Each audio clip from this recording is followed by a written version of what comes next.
राहुरी विधानसभेत हे येत आहे. तुळजाभवानीचं मंदिर आहे, तिथे एक प्रवेशद्वार आहे आणि एक अंबिका सांस्कृतिक भवन आहे. या आमदारांनी महसूल यंत्रणेला हाताशी धरून ते पूर्णपणे अंबिका भवन पाडलं, तुळजाभवानी देवी मंदिराचं प्रवेशद्वार पाडलं. मी तिथल्या कलेक्टरला आणि एसडीएमला फोन केला, चला अनधिकृत बांधकाम पाडणं चांगली गोष्ट आहे म्हटलं. मग तिथं त्या भागात तेवढं एकच आहे का? तर अनेक आहे. स्वतः ज्यांनी तक्रार केली त्यांचंच अनधिकृत बांधकाम आहे. सभापती महोदय, नगर विभागानंतर वेगवेगळ्या विभागात एक महसूल विभागाचे काही प्रकरण माझ्याकडे. सभापती महोदय, राज्य सरकारमधले आमदार असो मंत्री असो कशा पद्धतीनं वागतात त्याचं एक उदाहरण आहे. सभापती महोदय, एक अहिल्यानगर आपला जिल्हा आहे. सभापती महोदय, इथे एक बऱ्हाणपूर नावाचं गाव आहे, जे नगरच्या जवळ आहे. इथं देवीचं मंदिर आहे, तुळजाभवानीचं मंदिर आहे मोठं.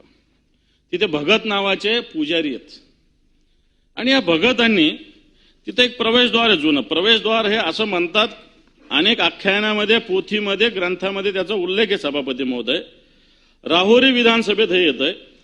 तुळजाभवानीचं मंदिर आहे, तिथे एक प्रवेशद्वार आहे आणि एक अंबिका सांस्कृतिक भवन आहे. सभापती महोदय, निवडणुकीत या भागातील यांचे जे पुजारी आहेत अभिषेक भगत, हे अभिषेक भगत एका राजकीय विचाराचे आहेत. मला असं वाटतं ते राष्ट्रवादी काँग्रेस शरद पवार गटाच्या विचाराचे आहेत किंवा जे आत्ताचं सरकार असेल त्याच्या विरोधी विचाराचे असतील, असू शकतो विचार कोणाचा. आणि त्यांनी तो प्रचार केला म्हणून त्या ठिकाणचे स्थानिक आमदार आहेत, मला वाटतं कर्डिले त्यांचं नाव आहे, या आमदारांनी महसूल यंत्रणेला हाताशी धरून ते पूर्णपणे अंबिका भवन पाडलं, तुळजाभवानी देवी मंदिराचं प्रवेशद्वार पाडलं. आपण हिंदुत्ववाद म्हणत असताना मला असं वाटतं या विषयाकडे लक्ष देण्याची आवश्यकता आहे. प्रशासनाने, मी तिथल्या कलेक्टरला आणि एसडीएमला फोन केला, चला अनधिकृत बांधकाम पाडणं चांगली गोष्ट आहे म्हटलं. मग तिथं त्या भागात तेवढं एकच आहे का? तर अनेक आहे.